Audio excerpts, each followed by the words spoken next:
You're not burnt out. You're not lazy. You're not losing your edge. You're probably just underslept and you don't even know it.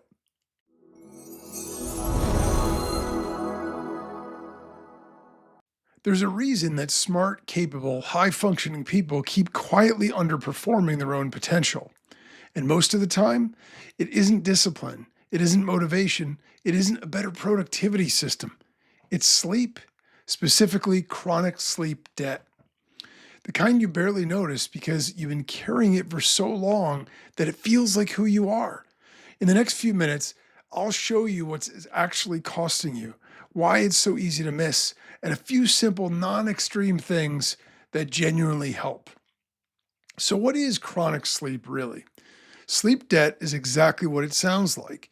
It's the gap between the sleep that you need and the sleep that you're actually getting accumulated over time. Most adults need somewhere between 7 and 9 hours a night.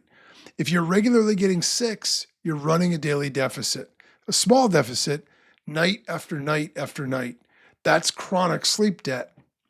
It isn't one rough night before a big day. It's a slow, invisible accumulation that quietly reshapes your baseline. So, why does 6 hours of sleep feel normal? Well, here's where it gets strange. Your subjective sense of how tired you are adapts faster than your body and brain actually recover. So, after a week or two of short sleep, you stop feeling tired. You feel fine, maybe a little flat, a little foggy, a little more reactive than usual, but mostly fine. That's the trap. Because research on sleep restriction is pretty consistent on one uncomfortable point. People who are chronically underslept are often the worst judges of how underslept they are. You adapt subjectively, your brain doesn't. That mismatch, feeling okay while functioning worse, is the whole game.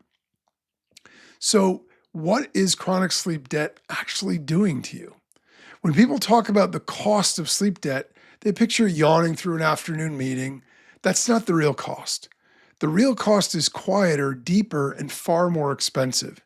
It shows up in how you make decisions, how well you regulate your emotions, how much friction you can absorb before you snap, how sharply you can focus when the task is boring or hard, how creative you are when the pressure's on, how nervous your nervous system handles stress, and over the long run, your metabolic, immune, and cardiovascular health.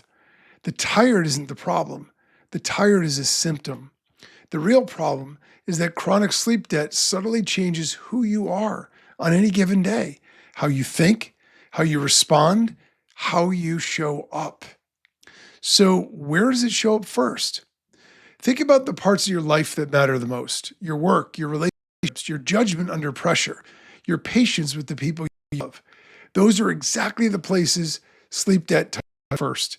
You're not becoming a worse person, becoming a less rested version of yourself repeatedly and calling it your baseline. And here's the part a lot of people miss. When you're running a chronic deficit, you start reaching for things to compensate: more caffeine, more sugar, more scrolling, more willpower. You try to discipline your way out of a physiological problem. It doesn't work because the issue isn't motivation, it's recovery. What actually helps you recover from chronic sleep debt? Well, the good news is you don't need to biohack anything. You don't need wearables or ice baths or a perfect morning routine. You need to restore a human baseline. That's it. A few things actually move the needle in order of impact. Number one, anchor your sleep and wake time.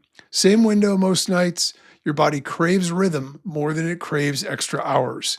Two, reduce late night light and stimulation.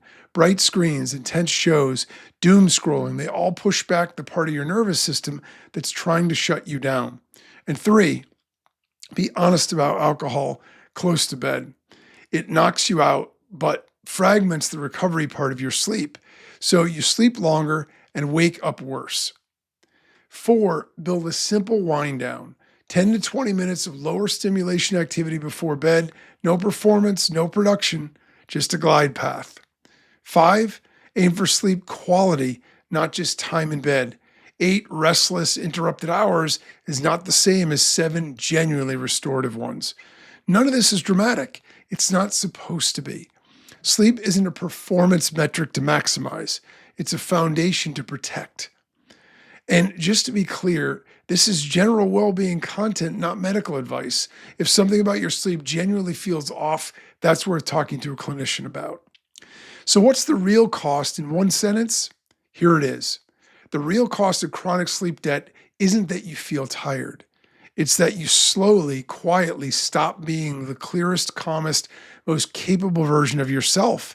And you don't notice because the drift is gradual and the adaptation feels convincing.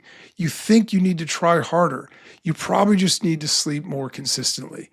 That isn't a weakness, that's biology.